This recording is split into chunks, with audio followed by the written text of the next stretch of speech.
افغانستان که در قلب آسیای مرکزی قرار دارد، در طول تاریخ خود میزبان ادیان و فرهنگ‌های مختلف بوده است.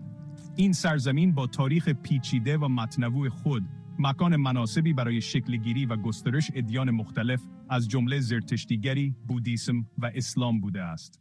قبل از ظهور اسلام، افغانستان به عنوان یک پل فرهنگی بین شرق و غرب، محل حضور تمدن‌های مختلف بود. در این دوران، دین‌های متنوعی در این سرزمین رواج داشتند.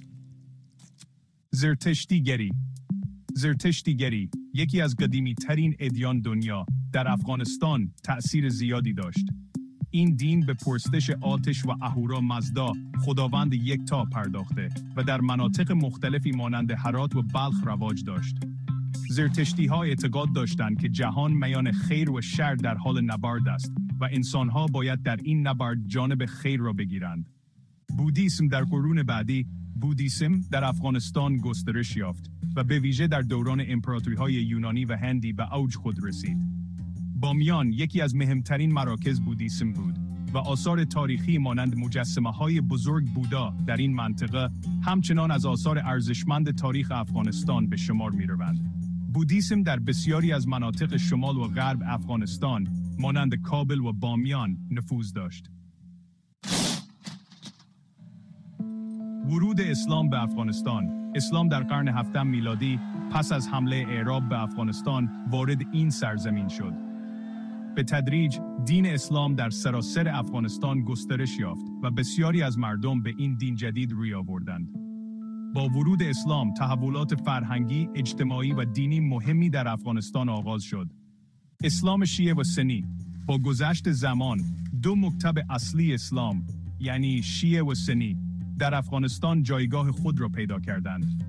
شیعیان بیشتر در مناطق غربی کشور مانند هرات و مزار شریف زندگی می‌کردند، در حالی که سنی‌ها در سایر مناطق کشور به ویژه در جنوب و شرق حضور غالب داشتند. این دو مکتب هر کدام نقش مهمی در تاریخ فرهنگی و مذهبی افغانستان ایفا کردند. ادیان دیگر. علاوه بر اسلام، در تاریخ افغانستان اقلیت‌هایی از ادیان دیگر نیز وجود داشتند.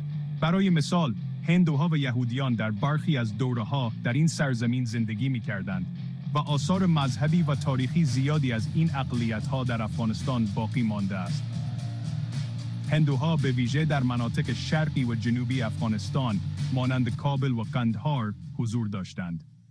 دوران معاصر امروزه بیشتر جمعیت افغانستان مسلمان هستند، ولی تاریخ ادیان افغانستان گواهی بر تنوع مذهبی و فرهنگی این سرزمین است.